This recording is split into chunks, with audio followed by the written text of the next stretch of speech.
ఉమ్మడి ఖమ్మం జిల్లాలో Sitarama project canal ద్వారా గోదావరి జలాలు అందించి లక్షలాది ఎకరాల సాగులోకి తీసుకురావడమే ప్రభుత్వ లక్ష్యమని ఎమ్మెల్యే మాలోతు రామదాస్ నాయక్ అన్నారు.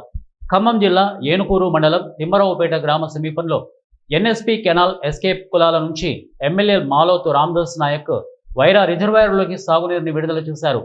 ఈ సందర్భంగా ఎమ్మెల్యే మాలోతు రామదాస్ నాయక్ మాట్లాడుతూ తెలంగాణ రాష్ట్ర ముఖ్యమంత్రి రైతుల సంక్షేమ ధ్యేయంగా పనిచేస్తున్నారని అన్నారు. ఉమ్మడి ఖమ్మం జిల్లాలో సీతారామ ప్రాజెక్టు ద్వారా లక్షలాది ఎకరాలను సాగులోకి తెచ్చేందుకు రాష్ట్ర ప్రభుత్వం వేల కోట్ల రూపాయలు ఖర్చు చేసిందని తెలిపారు. దీంతో లక్షలాది ఎకరాల భూములు సాగులోకి వచ్చాయని తెలిపారు. రైతుల సంక్షేమం కోసం 1,00,000 కోట్లకు పైగా ఖర్చు చేసిందని అన్నారు. గోదావరి జలాలను వైరా రిజర్వాయర్లోకి అనుసంధానం చేయడం వలన వైరా, మదిర, సత్తుపల్లి నియోజకవర్గాల్లో లక్షలాది ఎకరాల భూములు సాగులోకి వస్తాయని అన్నారు.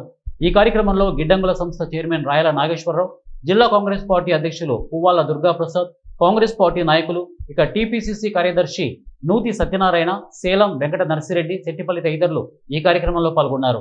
గోదావరి నదీ జలాలని అనుసంధానం చేయాలనేటటువంటి రాష్ట్ర ప్రభుత్వ ఆకాంక్షల మేరకు, అట్లాగే ఈ జిల్లాలో ఉన్న రైతాంగం, ఈ జిల్లా నుంచి ప్రాతినిధ్యం వహిస్తున్నటువంటి మంత్రులందరూ కూడా వాళ్ళు ఈరోజు తెలంగాణ రాష్ట్ర ప్రభుత్వం అంతా ఖమ్మం జిల్లా రైతాంగానికి కన్న కళలన్నింటినీ కళల సాధీకరత చేయటం జరిగింది.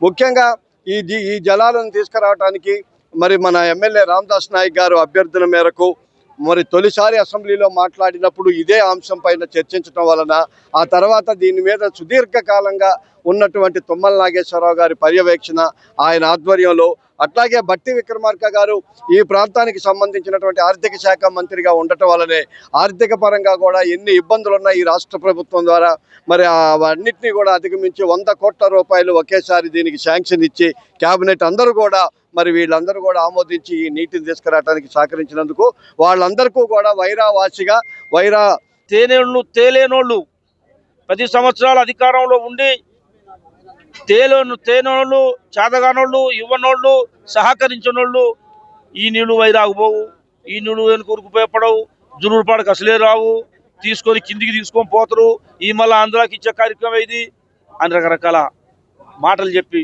మనసుకు బాధ కలిగించే భాష కూడా మాట్లాడిన సందర్భాలు విన్నాం. ఇవన్నీ విన్న తర్వాత తల తాకటి పెట్టైనా ఈ 3-4 నియోజకవర్గం 4 మండలాలకి వైరా చెరువులకు నీళ్ళు పోవాలని చెప్పేసి కంకణం కట్టుకొని